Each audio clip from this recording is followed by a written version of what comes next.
अस्सलाम वालेकुम एवरीबॉडी। मेरा नाम सैयद एहसान कामरान है और मैं आज आपको ऑटो ट्रांसक्रिप्शन पर ट्रांसक्राइब करना बताऊंगा कॉल्स। तो ready?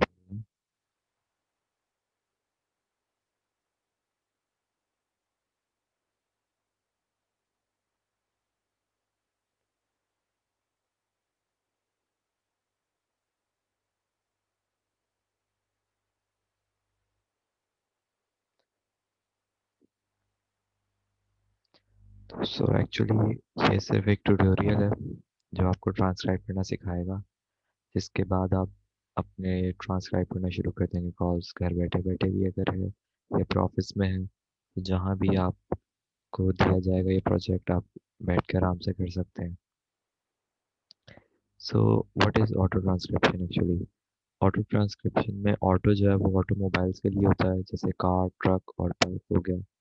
बाकी जो ट्रांसक्रिप्शन वर्ड है वो होता है किसी चीज़ की भी समरी लिखनी हो तो।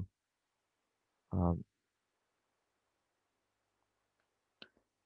अच्छा, अब कैसे कर सकते हैं हम ये? सबसे पहले हमें जाना है ह्यूमैनिटिक की साइट पे। ये humanitech.com लिखेंगे तो आ जाएगा। उस पर वैसे तो आएगा लिखा हुआ साइन अप वगैरह का भी आएगा, बट होता ही है कि ह्यूमैनिटिक पाकिस्तानियों को नॉर्मली पसंद नहीं करता, तो वो आपका अकाउंट बना भी देगा। अगर आपके पास पेपर वगैरह है तो वो बना भी देगा, बट पेमेंट जब करेगा तो आपकी वो आइडेंटिटी मांगेगा, आपका चीज़ें मांगेगा। उसमें आपको या तो अमेरिकन होना चाहिए या यूके का प्रेसिडेंट होना चाहिए, वरना वो पे नहीं करते क्वेश्चन किया है तो। उसके लिए ये जो प्रोजेक्ट है, और वैसे भी ये जो डायरेक्ट आप लेते हैं इसके रेट्स बहुत लो होते हैं एज़ कम्पेयर टू हमारे, क्योंकि हमारे डायरेक्ट कॉन्ट्रैक्ट होता है उनके साथ, वाला कॉन्ट्रैक्ट बेस्ड पे होते हैं। और उस तरह आप डायरेक्ट खुद अप्लाई करते हैं तो एक आईडी मिलती है और उसके रेट्स बहुत कम होते हैं और बहुत जल्दी वो डीएक्टिवेट हो जाती है। तो इस तरह आप हमारे साथ मिलके आप ये कर सकते हैं अगर आपको करने का दिल है, नहीं तो आप अपनी ट्राई भी खुद कर सकते हैं। और अगर सूटेबल लगे तो फ्रॉम आवर ओन एक्सपीरियंस पाकिस्तानियों को वो पे नहीं करते। अच्छा, तो सबसे पहले आपने ह्यूमैनिटी के साइट पे जाना है, वहाँ लॉगिन करना है। उसके बाद अपना आईडी डालनी है, देन पासवर्ड डालना है जो हम आपको प्रोवाइड करेंगे। उसके बाद अपने जो भी कैटेगरी में जाना होगा वो आप उसमें जा सकते हैं। तो कैटेगरीज ये होती हैं जिसमें एक लाइव कन्वर्सेशन आउटबाउंड है, लाइव मैसेज है जिसको इनबाउंड कहते हैं, रीज़न फॉर आउटबाउंड कॉल है, इन्वेंट्री डिस्कशन है, कार वॉर्स है, सर्विस सेटर है, डीलरशिप अपॉइंटमेंट रिक्वेस्ट है जिसको डार भी कहते हैं हम in short form, D for dealer, dealership, A for appointment, R for request, why calling है, व्हाट वाज डिस्कस है, अपॉइंटमेंट बुक्ड है, कॉल रिकैप शॉर्ट है, डिपार्टमेंट है, आई हैव और न्यू और करंट पेशेंट है। इन सब में रिकॉर्डिंग्स चल रही होंगी, हमने रिकॉर्डिंग सुन के उनको ट्रांसक्राइब करनी है। अब वो कैसे करना है? अब सबसे पहले डार को समझाऊंगा मैं कि डार में कैसे करना है। डार में एक्चुअली जो मैंने बताया था डीलरशिप अपॉइंटमेंट रिक्वेस्ट होता है। डीलरशिप का मतलब होते हैं ऐसी जगह जहाँ खरीदो फरोख्त हो रही हो, स्पेशली जहाँ गाड़ियों की खरीदो फरोख्त हो रही हो, उसको डीलरशिप कहते हैं। जबकि अपॉइंटमेंट जो है वर्ड, वो किसी को भी मीटअप के लिए, मिलने के लिए, अगर वो दो इंसान मिलना चाहते हैं तो उसको अपॉइंटमेंट वर्ड रेफ़र कर सकते हैं। और रिक्वेस्ट पोलाइटली और फॉर्मली आस्क करना, बस बुलाना, रिक्वेस्ट करना जो सिंपल है। उसके बाद एक्चुअली इसको डार करने के लिए ना 3 रूल्स के हमें जाना पड़ता है। सबसे पहले हमें देखना पड़ता है कि क्वालिफाइड एजेंट है कि नहीं है, फिर देखना पड़ता है सेल्स कॉल है कि नहीं है, फिर एंड पे हम अपॉइंटमेंट पे जाते हैं। तो डार की कुछ कॉल जो है ना वो ऐसे दिखती है, रिकॉर्डिंग्स लेफ्ट साइड के ऊपर इस तरह की रिकॉर्डिंग चल रही होती है, नीचे प्ले का बटन होता है, नीचे रिवाइंड वगैरह करने का बटन होता है, और वॉल्यूम आप तेज़ कर सकते हो, स्पीड बढ़ा सकते हो। जबकि राइट साइड पे ऑप्शंस दिए होते हैं, 5 ऑप्शंस होते हैं, और ऊपर लिखा होता है did the salesman attempt to set an appointment. नीचे 5 ऑप्शंस होते हैं। एक होता है appointment for firm date and time, appointment for, दूसरा appointment for soft date and time, appointment request mention but not set, an appointment was not discussed or correction not an inventory conversation. अब मैं आपको ये बताऊंगा कि आपने ये option कब और किस वजह से सिलेक्ट करना है। ऑल्दो ये तो वैसे सिंपल इंग्लिश वर्ड्स हैं और इंसान कहता है यार हाँ इजी है बस समझ के कर दूंगा, रिकॉर्डिंग सुनूंगा इनमें से हो जाए, बट एक्चुअली कुछ रूल्स हैं जिसके हिसाब से करना पड़ता है वरना आपकी आईडी डीएक्टिवेट हो जाती है। तो वो रूल्स मैं बताऊंगा क्या होते हैं और क्या किस तरह आप सीक्वेंस वाइज कर सकते हैं उसे। सबसे पहले क्वालिफाइड एजेंट, कोई भी इंसान जो कस्टमर का मसला हल करते हैं वो क्वालिफाइड एजेंट होता है। फॉर एग्जांपल अगर जॉन है, कोई कस्टमर है उसने जॉन से बात करनी है, उसने कॉल की यार जॉन से बात करा दो, उसने कहा कि यार जॉन नहीं है, मैं एलेक्स बात कर रहा हूँ, आप मुझे कोई मैसेज दे दें। वो कहते हैं अच्छा ठीक है, उसको कहना कि ये काम कर दे मेरा, या फिर जो भी मुझे उससे बात करनी है उसको कहना मुझे कॉल बैक कर दे। तो एलेक्स कहता है ठीक है चलो मैं कर दूंगा, उसको बता दूंगा। तो एलेक्स ने कॉल उठाई तो वो नहीं बनता क्वालिफाइड एजेंट। अगर इसी के बरक्स अगर एलेक्स कॉल उठाता और कहता कि मुझे अपना मसला बताएं आप, और वो बताता कि यार मुझे गाड़ी ख़रीदनी है, इस मॉडल की है और ये चीज़ें हैं, तो एलेक्स कहता हाँ मैं भी कर सकता हूँ ये काम। एलेक्स उसका मसला हल करता, उसको गाड़ी दिलाता, उसको मतलब सारी चीज़ें करता, अपॉइंटमेंट सेट करवाता, टेस्ट ड्राइव दिलवाता। तो उस कॉल पे जो भी वो हेल्प कर देता तो वो क्वालिफाइड एजेंट बन जाता। अगर क्वालिफाइड एजेंट नहीं है वो, मतलब वो हेल्प नहीं कर पाता ना रिजॉल्व कर पाता है, तो सिंपल है कि इसमें जो फिफ्थ ऑप्शन है correction not an inventory conversation, हम इसमें चले जाएंगे क्योंकि क्वालिफाइड एजेंट नहीं है। ये रूल नंबर 1 है इसका कि क्वालिफाइड एजेंट नहीं है तो फिफ्थ ऑप्शन। अब रूल नंबर 2, सेल्स कॉल है कि नहीं है। अब सेल्स कॉल अगर क्वालिफाइड एजेंट है तो हम अगले रूल पे जाएंगे, अगर क्वालिफाइड एजेंट नहीं है तो सीधा करेक्शन पे डाल देंगे। हम पूरी कॉल से वहाँ तक सुनेंगे जहाँ तक हमें क्वालिफाइड एजेंट का पता लग गया। अगर नहीं है क्वालिफाइड एजेंट, करेक्शन में डाल दी। देन गो अगले स्टेज पे जाएंगे, अगर क्वालिफाइड एजेंट निकल आया अगले में देखेंगे सेल्स कॉल है कि नहीं है। अब सेल्स कॉल कैसे पता लगती है। सेल्स कॉल 4 तरीके की होती है। एक सेल ऑफ यूज्ड कार जिसमें माइल्स वो बताता है कि यार 60 माइल्स चली हुई है, 70 माइल्स चली हुई है। उसके बाद होती है सेल्स ऑफ न्यू कार जिसमें बताते हैं कि आप अभी करंट मॉडल की चाहिए या नेक्स्ट ईयर जो आने वाला साल है उस मॉडल की चाहिए, तो पता लग जाता है कि यार न्यू कार के लिए। आ, उसके बाद एक लीज़ होता है। नॉर्मली लीज़ जो है वो वहाँ 2-3 साल के लिए गाड़ी लेनी होती है, या हम नॉर्मली रेंट उसको इस तरह जैसे रेंट पे गाड़ियाँ लेते हैं, हम रेंट पे 2-3 दिन के लिए गाड़ियाँ लेते हैं। तो अगर इसी तरह सालों के लिए लिए जाए, अगर रेंट ही देते रहे तो गाड़ी की जितनी इतनी गाड़ी की प्राइस नहीं होगी जितना उसका रेंट बन जाना। तो वहाँ वो लीज पे लेते हैं गाड़ी।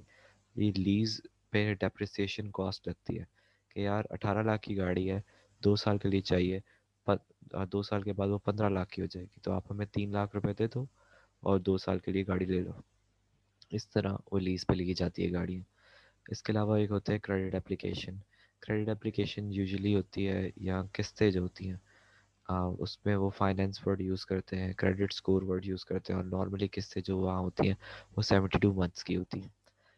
अगर सेल्स कॉल है तो ये चारों सेल्स कॉल की कैटेगरी में आती है। हमें ये याद नहीं करना कि कौन सी चीज़ कौन सी कैटेगरी में आती है, बस हमने ये देखना है इनमें से कि सेल्स कॉल है कि नहीं है।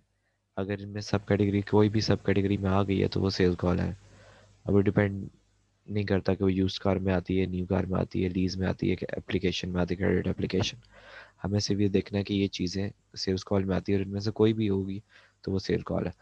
अब जस्ट इन केस इन चारों सब कैटेगरीज में वो नहीं आती, मतलब फिर वो सेल्स कॉल नहीं है, और सेल्स कॉल नहीं है तो सीधा हमने करेक्शन में डाल देना है उसको, फिफ्थ ऑप्शन जो करेक्शन है। अब जस्ट इन केस ये सेल्स कॉल निकल आती है, समझो वो बता देता है यार गाड़ी चाहिए मुझे ये वगैरह वगैरह। सेल्स कॉल सिंपली एक गाड़ी, मतलब जिससे कस्टमर के जेब से पैसे निकलने हों। अच्छा, सेल्स कॉल में कस्टमर गाड़ी खरीद भी सकता है और बेच भी सकता है। सेल ऑफ यूज्ड कार जो है उसमें वो अपनी गाड़ी भी बेच सकता है और सेल ही हो गई वो। और इसी तरह वो किसी और से गाड़ी खरीद भी सकता है। अच्छा, अगर ये सेल्स कॉल है तो हम नेक्स्ट रूल पे जाएंगे। बट उससे पहले ये पता हो जाए आपको होना चाहिए कि सेल्स कॉल के अलावा कौन कौन सी कॉलें आ सकती हैं।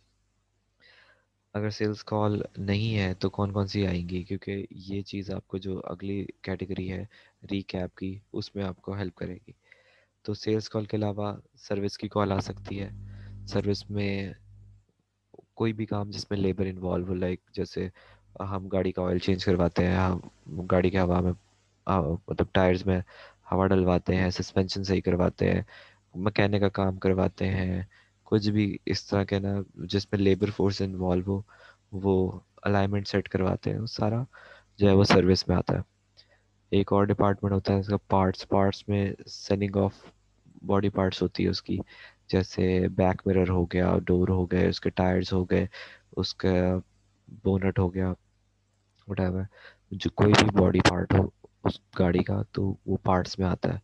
आपको पता होना चाहिए कि पार्ट्स और नॉर्मल सेल कॉल में डिफरेंस है। अगर गाड़ी की वो चीज़ की बात कर रहा है कि यार मैं डोर वगैरह बेच रहा हूँ, तो उसको आपने सेल्स कॉल में कंसिडर नहीं करना। उसमें सेल्स कॉल में जस्ट एक गाड़ी की सेल हो रही हो यूज्ड में या न्यू में, ये गाड़ी की लीज हो रही हो या गाड़ी के क्रेडिट एप्लीकेशन हो, तो उसके लिए हम कंसिडर करते हैं sales call. Else it's a parts call. अच्छा, अब सर्विस की होगी, पार्ट्स भी हो सकता है, अब ये सारा करेक्शन में जाएंगे डार में अगर इनमें से कोई भी आई। इसके अलावा एडमिन आ सकता है। एडमिन वो होती है चीज़ जो गाड़ी सेल होने के बाद की होती है।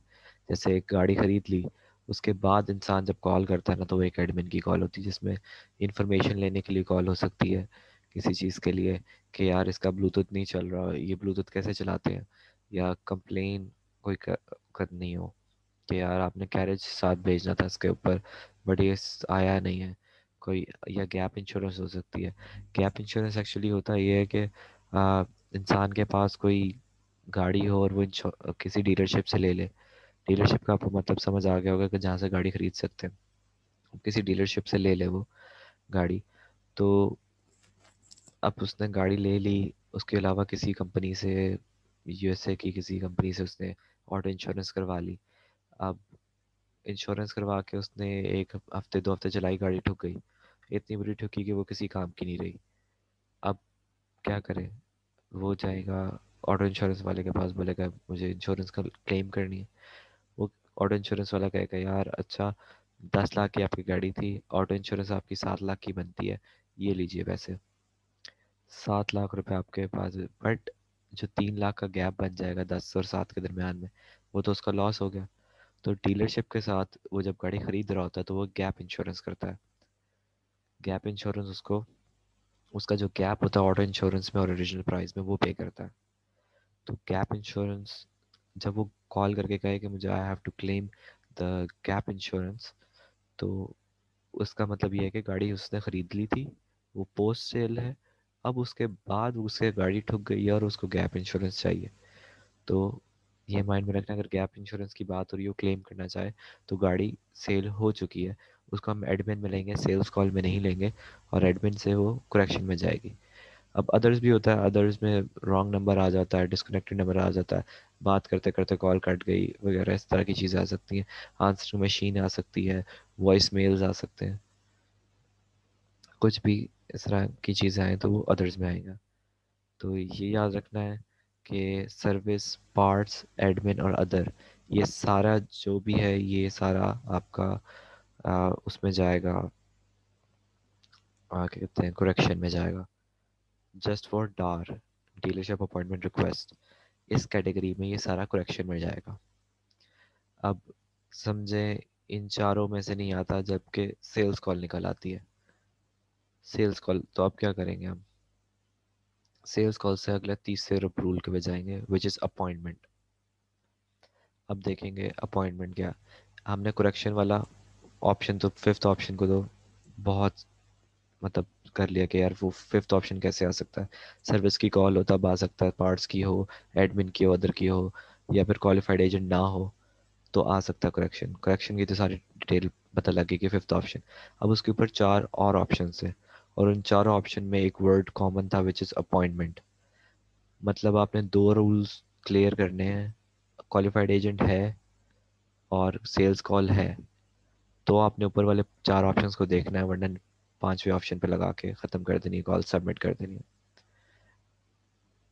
जैसे मैंने आपको ये दिखाया था, इसमें जो है एक नीचे सबमिट का बटन होगा, या आप सबमिट पे ब्लू कलर का है राइट साइड पे, तो आप इस पे क्लिक करेंगे तो पहले आपने सबसे पहले ऑप्शन सेलेक्ट करना है। जो नंबर का दायरा बना हुआ है उस पर आप सेलेक्ट करोगे तो ये जो नंबर लिखा हुआ है ये ब्लू कलर का हो जाएगा, और फिर आप सबमिट करोगे तो कॉल सबमिट हो जाएगी। अगर कोई कॉल में कोई भी पार्ट ऐसा निकल आता है जिसमें वो स्पेनिश, उर्दू, पंजाबी या कोई भी लैंग्वेज बोलती है और अदर देन इंग्लिश, तो वो जो है वो कॉल मतलब आपने अनफेमिलियर लैंग्वेज में डाल देनी है, बिकॉज उस एक पार्ट में कुछ भी ऐसा हो सकता है जो कॉल का टोटली मतलब चेंज कर सकता है।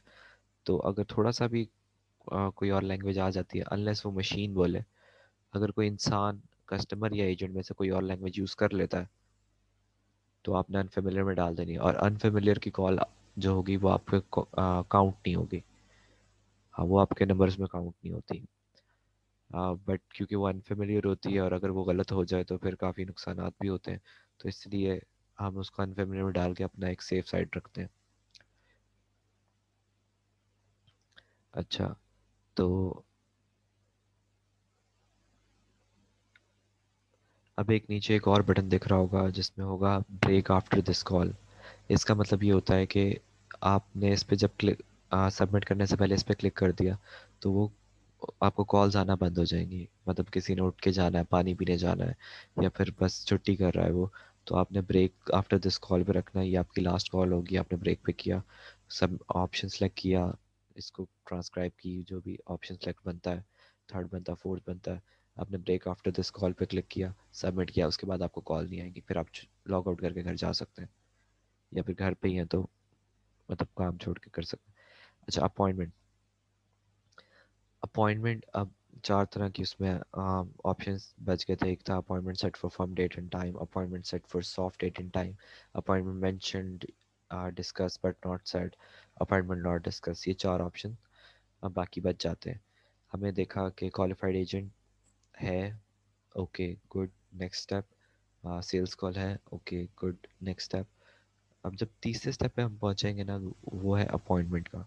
अपॉइंटमेंट, अब अपॉइंटमेंट क्या है? अपॉइंटमेंट किसी भी ऐसी चीज़ को जो मिलने से रिलेटेड हो। मीटअप के लिए कोई भी वर्ड यूज़ हो सकता है, जैसे वो कहे, कस्टमर भी यूज़ कर सकता है और एजेंट भी कर सकता है, दोनों में से कोई भी कहे तो वो अपॉइंटमेंट का वर्ड होगा। अब वो है come by, swing by, stop by, test drive, I will be there, will stop there. इस तरह का कोई भी वर्ड, ऐसा वर्ड जिसका सिनोनियम का मतलब मिलना है, वो सारा अपॉइंटमेंट में आता है। ये माइंड में रख देना। अब जस्ट इन केस वो ये इनमें से कोई भी वर्ड, ऐसा कोई भी वर्ड यूज़ नहीं करता जिसका मतलब मीटअप से या फिर मिलने से बनता है, तो हम लिखेंगे, हम वो सिलेक्ट करेंगे फोर्थ ऑप्शन, वो है अपॉइंटमेंट नॉट डिस्कस्ड। स्लाइड्स भी आपको अगर शो हो रही हैं तो उस पर ऑलरेडी वो लिखा भी है, अगर किसी को सॉफ्ट कॉपी में भी चाहिए तो स्लाइड्स भी मिल सकती हैं। अच्छा, तो आपने फोर्थ ऑप्शन सेलेक्ट कर लिया अगर इस तरह का मीटअप का कोई भी वर्ड सिनोनियम यूज़ नहीं हुआ। नाउ एक और सिनेरियो आ सकता है कि जब ये वर्ड यूज़ हो, अब इनमें से कोई एक वर्ड यूज़ हो गया, उसने कह दिया यार actually I wanted to test drive the vehicle, so when I can come. उसके बाद एजेंट कहता है यार अभी गाड़ी पता नहीं अवेलेबल है कि नहीं है, मैं ऐसा करता हूँ मैं आपको ना कॉल बैक करके कंफर्म कर दूंगा, तो आप तब आ जाइएगा। या वो कहता है, एजेंट कहता है कि आप टेस्ट ड्राइव करने आ जाए या मिलने आ जाए या डिटेल साइन करने, पेपर साइन करने आ जाए, और कस्टमर कहे नहीं यार मेरी बीवी आ, मे बीवी का वो चलता है रूल यहाँ तो घर में, तो वो आएगी तो मैं पता करके उससे बताऊंगा कि मैं आ सकता हूँ कि नहीं आ सकता। या बीवी कॉल करी और वो कहे हस्बैंड ने पैसे देने हैं, तो वो आएंगे तो मैं उन्हीं से बात करके आपको बताऊंगी। तो कोई भी कंडीशन लग जाए, कंडीशन पे नॉर्मली वो कॉल बैक सेट कर लेता है। बट अब ये माइंड में रख लें कि कोई भी किसी भी तरह की कंडीशन लग जाए तो उसका मतलब है कि आपने थर्ड ऑप्शन सेलेक्ट करना है, विच इज़ अपॉइंटमेंट मेंशन्ड या डिस्कस बट नॉट सेट। ये ऑप्शन ला मतलब थर्ड ऑप्शन होगा। बट कंडीशन ये है इसमें कि उसमें अपॉइंटमेंट का जो है कोई भी सिनोनियम यूज़ हुआ हो, किसी भी तरह का मिलने जुलने का, कम बाय, स्विंग बाय, कोई भी वर्ड इस तरह का यूज़ हुआ हो और उसके बाद कंडीशन लग जाए और at the end call back set हो जाए या कुछ और, कुछ भी एंड हो सकती है, बट अपॉइंटमेंट सेट ना हुई हो, मिलना तय ना हुआ हो, कंडीशन पे हो, तो ऑप्शन लगेगा third, appointment mentioned, discuss but not set. अब आते हैं हम अपने सेकंड और फर्स्ट ऑप्शन पे। सेकंड ऑप्शन वो ऑप्शन है जिसमें डेफिनेट टाइम और डेट ना बताया हो, या तो टाइम ना बताया हो या डेट ना बताया हो। अब एक बंदा कहे ठीक है मैं टेस्ट ड्राइव करने आऊँगा, मैं आऊँगा बट अब मैं कल आऊँगा टेस्ट ड्राइव करने। अब वी डोंट नो डैट वो सुबह आएगा, शाम को आएगा, रात को आएगा, किस वक्त। अब एजेंट क्या पूरा दिन बैठ के उसका इंतज़ार करता रहेगा? ऐसा नहीं होगा। तो इस तरह के मामले में हम कहते हैं कि it's an appointment set for soft date and time. It's ये जो है ये सेकंड ऑप्शन बनता है। अब जब डेफिनेट टाइम नहीं है, अब इन केस वो कहता है कि मैं अभी आ रहा हूँ। अब अभी के सेंस से तो हमें लगता है कि यार डेफिनेट है होगा, अभी आ रहा है। बट अगर मैं इस्लामाबाद में बैठा हूँ, आप जो है वो लाहौर में हैं या आप कराची में हैं, आप फ्लाइट पकड़ के चाहे आते हैं। अब आप कहें कि मैं अभी आ रहा हूँ, अभी आने का मतलब आप वहाँ से चलेंगे, यहाँ तक आते आते इस्लामाबाद तक आते आते आपको 2-3 घंटे फ्लाइट पे, अगर ड्राइव करके आ रहे हैं लाहौर से तो 5-6 घंटे आपको लगेंगे। तो it's not a definite time that I am coming right now. ये डेफिनेट टाइम नहीं है। अगर वो कहे कि मैं कुछ मिनट्स में आ रहा हूँ, तो इसके लिए एक सिनेरियो है 45 मिनट्स का लूप। अगर 45 मिनट्स के लूप के अंदर वो पहुंच सकता है, देन वो सॉफ्ट नहीं होगा। अगर उससे ज़्यादा है, अगर वो कहे मैं घंटे तक पहुंच जाऊंगा, तो वो सॉफ्ट है। अगर वो कहे मैं कल 10 से 11 बजे के दरमियान में आऊँगा, loop between time is more than 45 minutes. 10 से 11 घंटा बनता है, चाहे वो उसने कल का भी बताया 10 से 11 बताया। एजेंट को अगर 45 मिनट से ज़्यादा वेट करना पड़े किसी चीज़, किसी भी इंसान का, तो वो सॉफ्ट डेट एंड टाइम में आता है।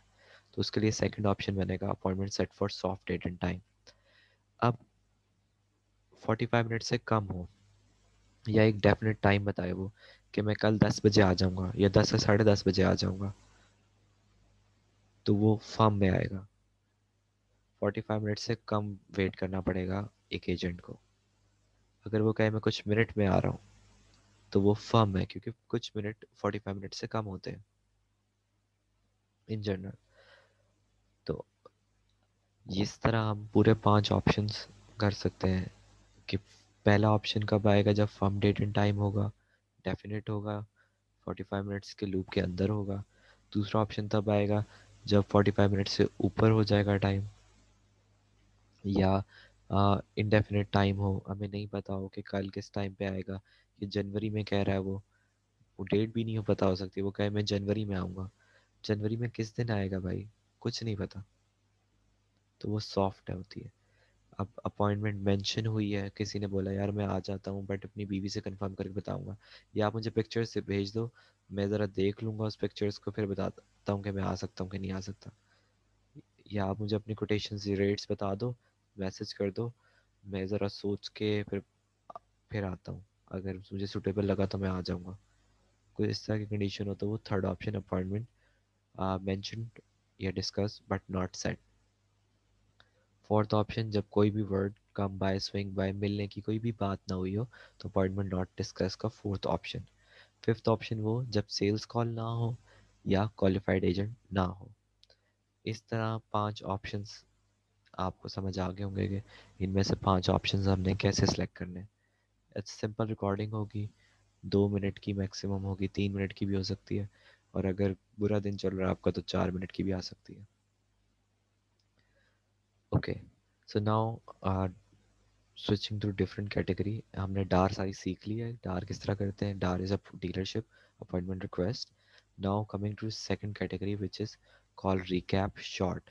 मैं आपको आज सिर्फ 2 कैटेगरीज का बताऊंगा, उन 2 से आप अच्छा कमा सकते हैं, अच्छा अर्न कर सकते हैं। उनके अलावा जो कैटेगरीज हैं उनके पे आउट्स बहुत लो हैं और वो आपको करना थोड़ा सा मुश्किल होगी।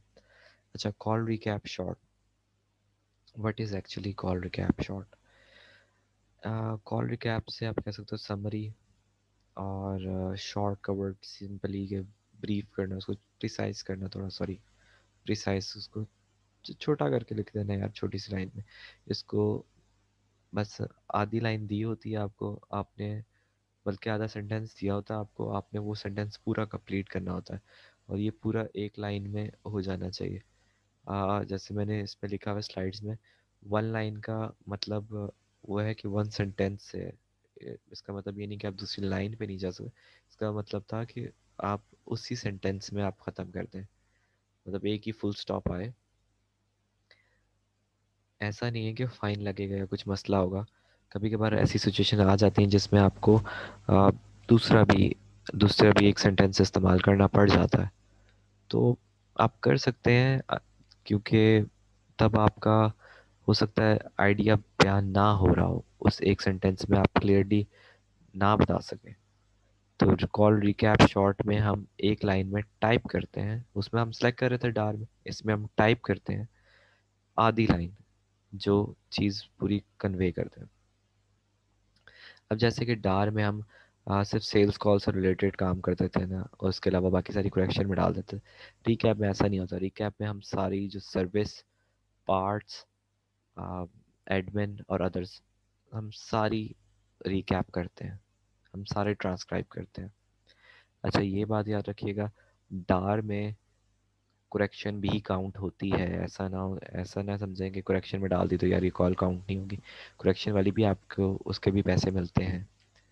सिर्फ पैसे नहीं मिलते तो अनफेमिलियर लैंग्वेज के नहीं मिलते, क्योंकि वो हमारा हदूद नहीं है, और उसको गलत करने पे आपकी आईडी फ्रीज भी हो सकती है। अगर ये ध्यान रखना है कि अनफेमिलियर लैंग्वेज के साथ आप छेड़खानी ना करें, जो अनफेमिलियर है वो अनफेमिलियर पे डालें।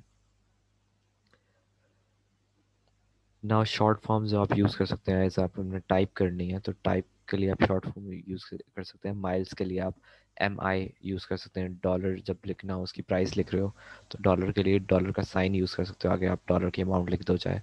तो अपॉइंटमेंट के लिए APPT लिख सकते हैं आप ये अपॉइंटमेंट की शॉर्ट फॉर्म, क्योंकि अपॉइंटमेंट वर्ड यूज़ होता है काफ़ी। 1000 या ग्रैंड्स, वो अक्सर कहते हैं 15 ग्रैंड्स, वो एक्चुअली 1000 का मतलब होता है उसका 1000। तो आप 1000 के जैसे हम 000 की जगह के यूज़ करते हैं, किलोग्राम में हम एक्चुअली वो 1000 ग्राम होते हैं, तो वो के जो सफिक्स होता है वो यूज़ कर सकते हैं। अच्छा, इन चारों के अलावा आप कुछ और नहीं यूज़ कर सकते। डोंट, डजेंट वगैरह, इजंट, आरंट, इस तरह की कोई चीज़ यूज़ नहीं कर सकते आप। आपने पूरा वर्ड लिखना होगा, do not, does not, is not, are not, पूरे पूरे आपने वर्ड्स लिखने हैं। इसकी शॉर्ट फॉर्म स्ट्रिक्टली प्रोहिबिटेड है, आप ये यूज़ नहीं कर सकते। अच्छा, इस तरह की रिकैप की कॉल आ रही होती है लेफ़्ट साइड पे, जैसे उसी तरह की रिकॉर्डिंग चल रही होती है। राइट साइड पे 3 बॉक्सेस बने होते हैं, और बॉक्सेस के ऊपर अ, थोड़ा सा ऊपर देखेंगे ना तो आधा सेंटेंस लिखा होता है। एग्जैक्टली बॉक्स के ऊपर देखो तो आधा सेंटेंस लिखा है, the customer was calling to. Bold वाला ना देखें, बोल्ड वाला क्वेश्चन है। आप जो बॉक्स के एग्जैक्टली ऊपर जो लिखा है, बिल्कुल बॉक्स के ऊपर वाली लाइन जो है, the customer was calling to, दूसरे डब्बे पे लिखा हुआ है the agent tells the customer, तीसरे डब्बे पे लिखा हुआ है the result of the call was. मतलब ये आधे सेंटेंस आपको दिए हुए हैं, आपने ये सेंटेंस कंप्लीट करना है इसी बॉक्स के अंदर अंदर। आपका 1 सेंटेंस में कंप्लीट होता है तो बहुत अच्छा है, 90% कोशिश करें उसी में हो जाए। नहीं होता तो चलें, आप दूसरे में चले जाएं, इतना कोई इशू नहीं है। But it's a short call recap. ये आप छोटा जितना करेंगे, जितनी समरी में आप कन्वे कर सकते हैं, जितनी छोटी बात में आप पूरी कॉल का मतलब बता सकते हैं, उतना बेहतर है।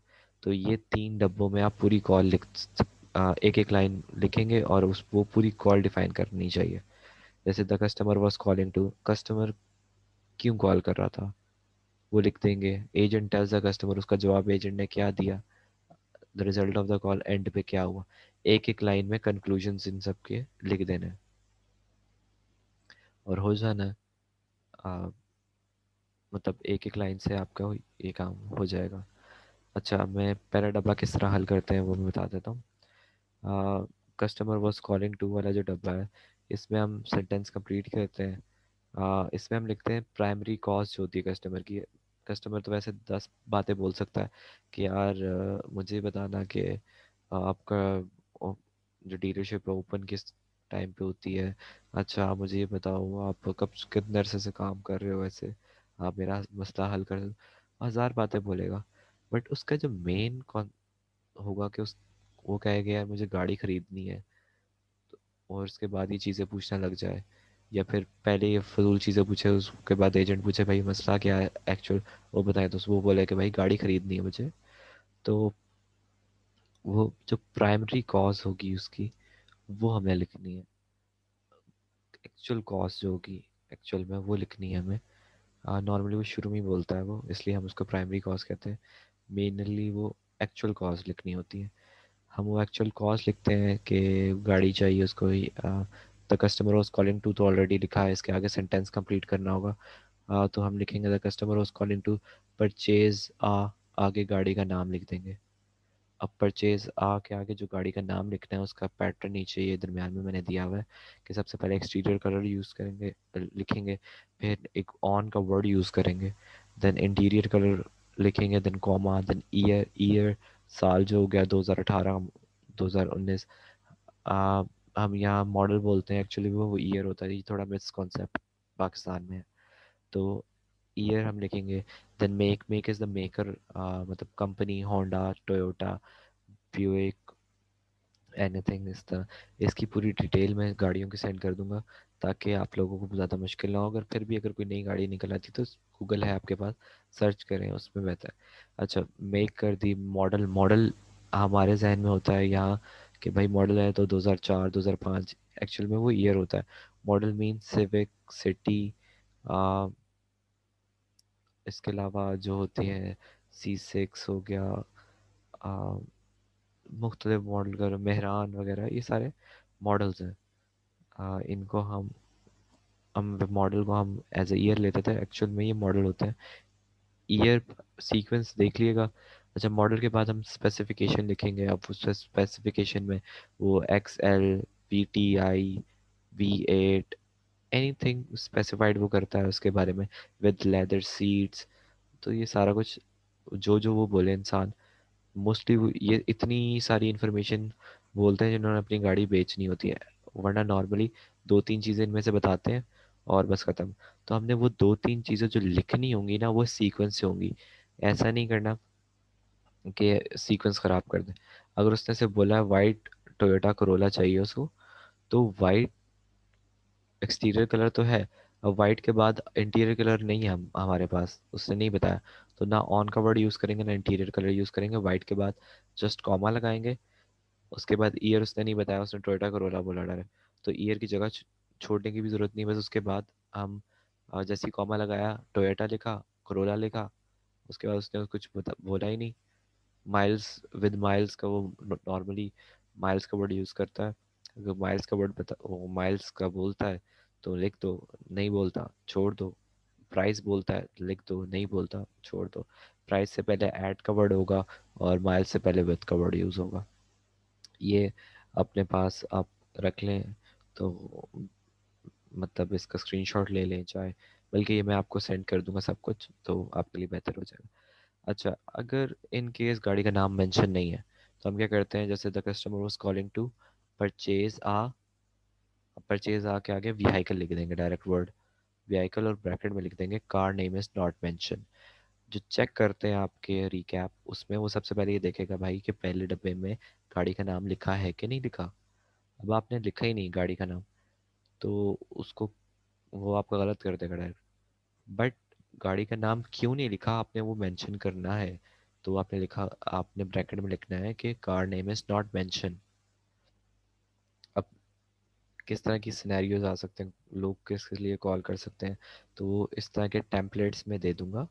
टेम्पलेट से ये होगा कि आपको ने सिर्फ कॉपी पेस्ट करना होगा, टाइपिंग आपकी जो आप इतना सब कुछ लिखते होंगे वो टाइपिंग का वक्त बच जाएगा आपका।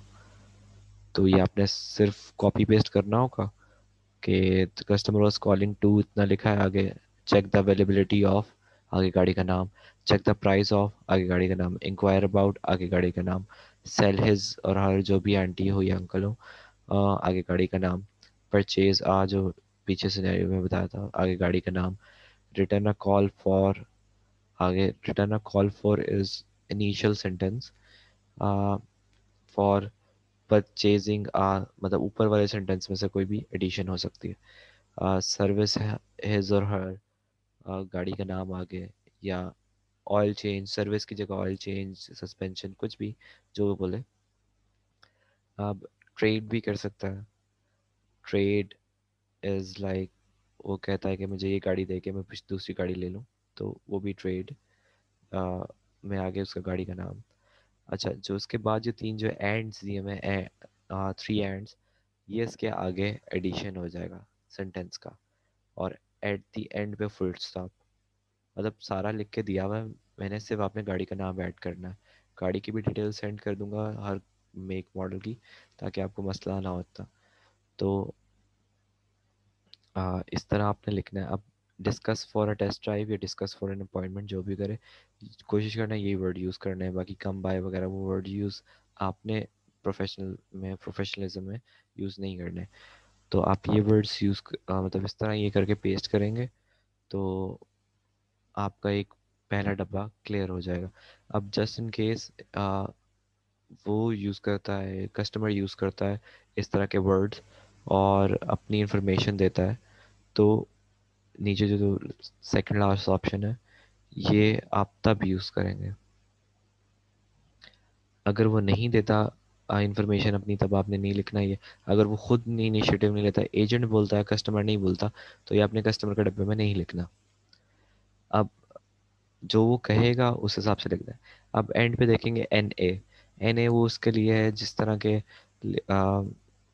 आंसरिंग मशीन, वॉइस मेल्स वगैरह इस तरह की चीज़ें आ जाए, तो उसके लिए आप कुछ लिख तो सकते नहीं कि एजेंट ने क्या इसलिए कॉल की, जब है ही मशीन्स तो उसकी जगह आप एन ए नॉट एप्लीकेबल लिख देंगे। अच्छा, अब नाउ दूसरा डब्बा, एजेंट टेल्स द कस्टमर। अब एजेंट ने क्या उसका जवाब दिया, ये आपने एक अपने लिए पहले खुद ही क्वेश्चन बना दिया पहले डब्बे में, जो आपने सिनेरियो किया इनमें से कोई भी सिनेरियो उसका आप जवाब देना है कि उसने अगर चेक द अवेलेबिलिटी बोला है, तो उसका आप जवाब दोगे उस एजेंट ने क्या आगे जवाब दिया उसका। अब उसमें वो हम वो आंसर लिखेंगे। अब अगर बाय चांस हमने लिखा ऊपर व्हीकल, और मतलब पहले डब्बे में व्हीकल लिखा है और आगे लिखा car name is not mention, और एजेंट ने कुछ गाड़ियों के नाम बोल दिए, तो हमने वो गाड़ियों के नाम लिखने हैं फिर डब्बे में एजेंट के। जो जो चीज़ बोलेगा उसके डब्बे में वो चीज़ लिख दी जाएगी। अच्छा, जस्ट इन केस अगर पहले डब्बे में नाम बोल दिया जाता है, पहले डब्बे में नाम बोल दिया उसने, तो हम दोबारा दोबारा वो चीज़ें टू वाइट टोयोटा करोला दोबारा नहीं लिखेंगे। हम उसकी जगह व्हीकल वर्ड यूज़ करेंगे। इतना टाइम नहीं है, अपना टाइम भी वेस्ट ना करें और हमारा भी ना करें कि हमें इतना इतना पढ़ना पड़े। जस्ट व्हीकल लिखें, सेंस बन जाती है उसकी। तो हमें पता है कि व्हीकल का मतलब ऊपर जो गाड़ी मेंशन की है वही है। अगर इन केस अगर वो दो तीन गाड़ियां कस्टमर पूछता है, आ, अच्छा अगर कस्टमर 10 गाड़ियां पूछे तो 10 की 10 नहीं लिखनी, दो तीन लिखनी जिसपे वो मेन फोकस कर रहा है। और इस तरह की वो इंडिविजुअल प्राइस बताए हर गाड़ी की, तो दो तीन की जो ऊपर आपने मेंशन किए हैं कस्टमर के डब्बे में, आपने उन तीन की प्राइस लिखनी होगी। तो उसमें आप व्हीकल वर्ड ऑब्वियसली यूज़ नहीं कर सकते, क्योंकि आपने डिफरेंशिएट करना है उनमें। अच्छा, अब इसका जैसे जवाब देना था उसमें था कि vehicle to check the availability of white Toyota Corolla. अब एजेंट क्या जवाब देगा? That the vehicle is available, ये बोलेगा, या ये बोलेगा that the vehicle is not available. Price पूछा है तो आगे प्राइस बताएगा। अब हर सिनेरियो के हिसाब से ये जवाब है। अब जो अब इसमें डिस्कस की हो उसने टेस्ट ड्राइव इनिशिएटिव जो पहली दफ़ा बोला हो, वो एजेंट ने बोला हो कि मिल सकते हैं कि नहीं मिल सकते। तो एजेंट के डब्बे में जिसने पहले इनिशिएटिव लिया होता है उसके डब्बे में लिखना होता है कि टेस्ट ड्राइव का बोला या अपॉइंटमेंट का या इन्फॉर्मेशन इसने अपनी शेयर की हो, तो इसके डब्बे में ये चीज़ लिखेंगे। एन है तब जब आंसरिंग मशीन वगैरह हो, क्योंकि जब उठाया ही नहीं है तो एजेंट क्या रिप्लाई देगा? अच्छा, the result of the call जो है उसका वॉज ये जिसका लास्ट होता है। अब इसमें क्या करते हैं, हम कंक्लूजन लिखते हैं कि कॉल में एट द एंड हुआ क्या है। मतलब किन बातों पे जाके कॉल ख़त्म हो गई है, कॉल का कंक्लूजन निकला क्या। तो वो सिनेरियोज कुछ इस टाइप के हो सकते हैं कि अपॉइंटमेंट सेट हो सकती है, जैसे डार वाली चीज़ है, an appointment was set at I think 5 PM लिख दो ऑन मंडे। इसके हर चीज़ के एंड पे ना कॉल एंड्स लिखना ज़रूरी है। उसके आगे ब्रैकेट में आपने डार का ऑप्शन लिखना होता है जो बनता हो। अब अपॉइंटमेंट 5 PM होगा ऑन मंडे, मतलब फर्म डेट एंड टाइम हो गया जो डार में समझाया था। तो आपने ब्रैकेट में लिखना है appointment set for firm date and time. अगर appointment was set on Friday का हो जाए, ये ऐड की जगह ऑन था एक्चुअली में, इसको मैं करेक्ट कर दूंगा बाद में। तो उसके बाद आपने कॉल एंड्स लिखा, आप ऑन मंडे किसी भी वक्त हो सकता है, तो आपने वो लिख देना है। अच्छा, कस्टमर विल कॉल बैक जब कंडीशन लग जाए, या कस्टमर विल कॉल बैक जब विदाउट एनी कंडीशन हो उसके लिए। उसके अलावा पांचवा ऑप्शन था दैट द एजेंट, ये भी एजेंट भी वो कॉल बैक कर सकता है, कस्टमर भी, जो दोनों में से जो भी करे कॉल बैक, कंडीशन वाइज है या नॉन कंडीशन वाइज है, तो आपके पास ऑप्शंस हैं। सातवां ऑप्शन है that the customer acknowledge the agent.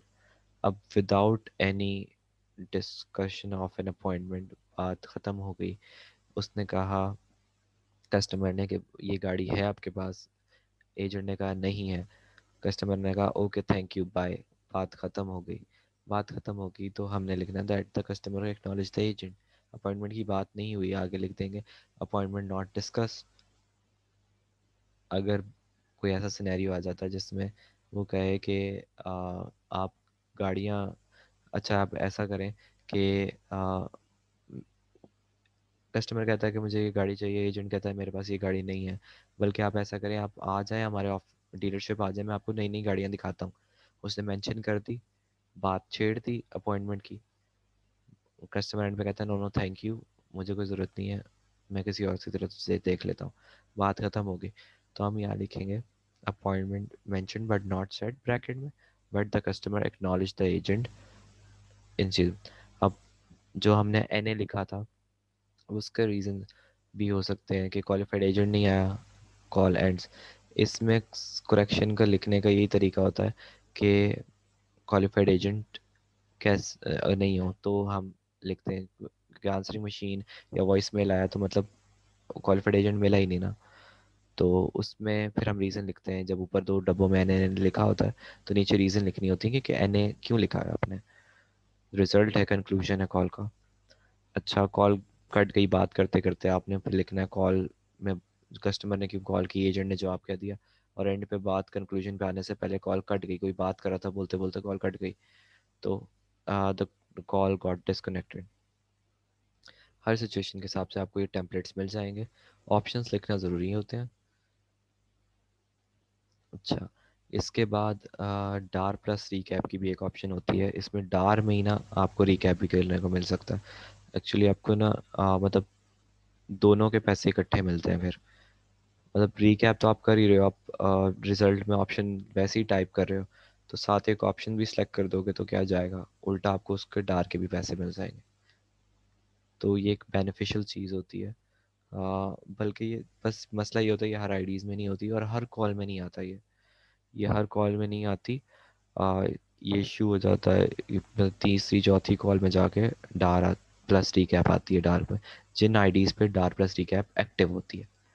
तो अगर आपके पास डार्क प्लस रिकैप नहीं है, आपको जो आईडी मिली है उसमें नहीं है, या फिर आप चाहते हैं शुरू से ही डार्क प्लस रिकैप करना, तो आप अपने टीम लीड्स को बताएं, जो भी आपका उधर होगा, वो मैनेजिंग स्टाफ से, जो भी मैनेजमेंट का होगा उस वक्त, आपके जो भी होगा, आप वो टीम लीड उसको बताएगा, वो मुझे बताएंगे, मैं आपके लिए आईडी बनाऊंगा।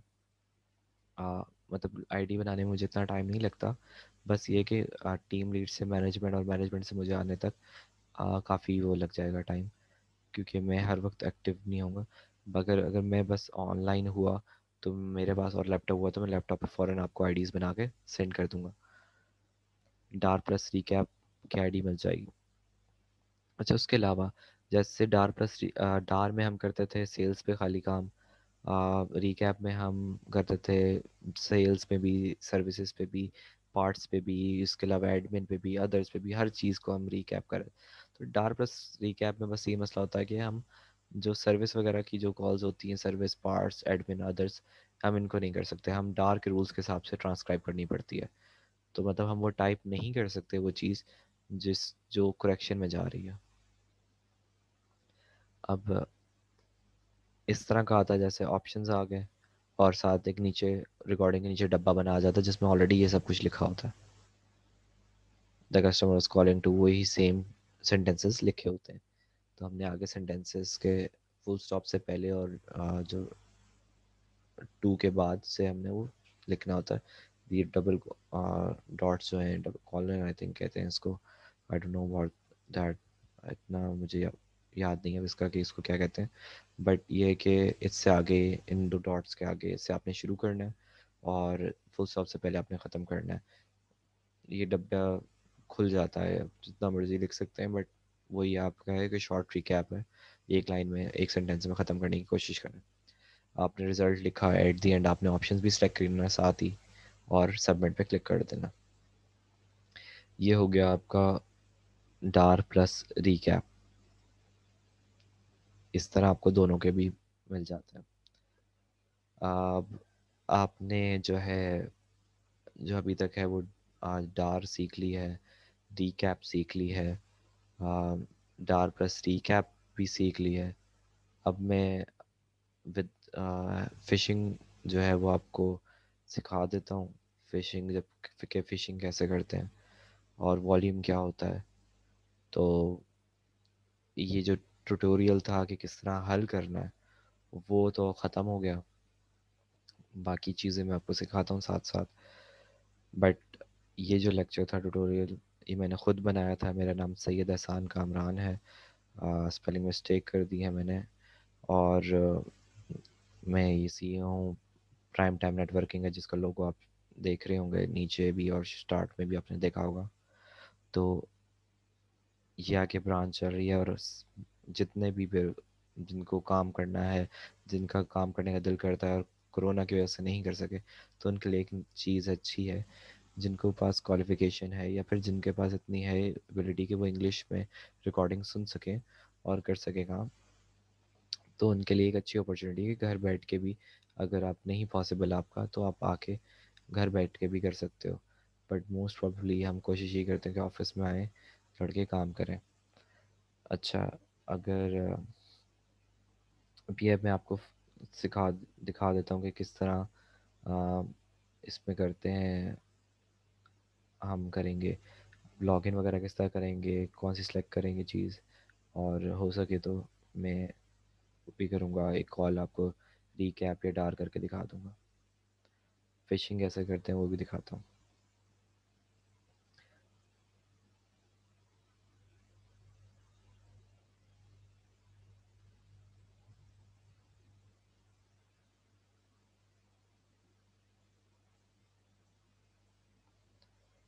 ह्यूमैनिटी की साइड आ गई, इसमें ये लॉगिन आ गया।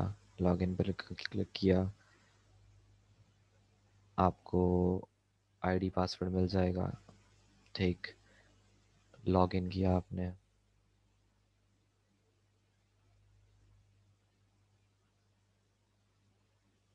आई थिंक वो जूम की वजह से थोड़ी सी इंटरनेट स्पीड स्लो है, बाकी ये है कि ये चीज़ आप मोबाइल पे भी कर सकते हैं, लैपटॉप पे भी कर सकते हैं, कंप्यूटर पे भी कर सकते हैं। बट गुड ये है कि अच्छा यही है कि मैं ज़्यादा प्रेफर इसी भी करूँगा कि लैपटॉप या कंप्यूटर में से हो, क्योंकि मोबाइल पे आप रिकैप नहीं कर सकते। तो ये देख लें, जो मैं साथ साथ कर रहा हूँ इस तरह लॉग इन करना पड़ता है। और आई डोंट नो या I am not a robot क्यों पूछते हैं। हाँ, इसकी सेंस भी नहीं बनती वैसे।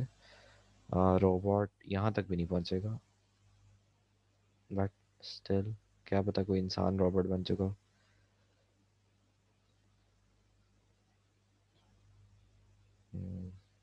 आई थिंक जूम की वजह से काफ़ी टाइम ले रहा है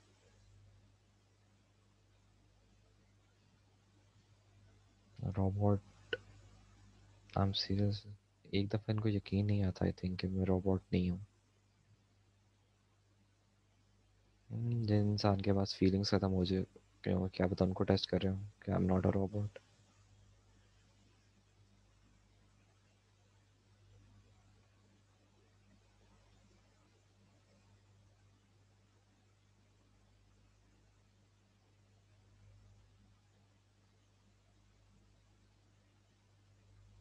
ये रुके यहाँ मतलब कैप्चा आपने करना है, उसके बाद प्रोसीड कर देना है। ये मैं ज़रा स्क्रीन को ज़रा रोकूं ताकि मैं इसको क्लियर करूं, फिर मैं स्क्रीन दोबारा शेयर करता हूँ।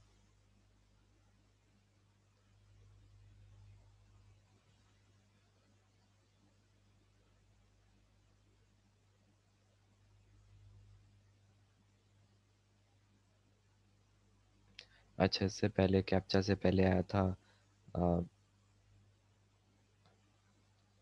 वो आया था वेरिफिकेशन विद वेब कैम। उसमें आपने वेरिफिकेशन नहीं करनी, वरना आपकी आईडी फ्रीज हो जाएगी। आपने वेरिफिकेशन नहीं करनी, आपने उसकी जगह unable to verify with webcam करना है।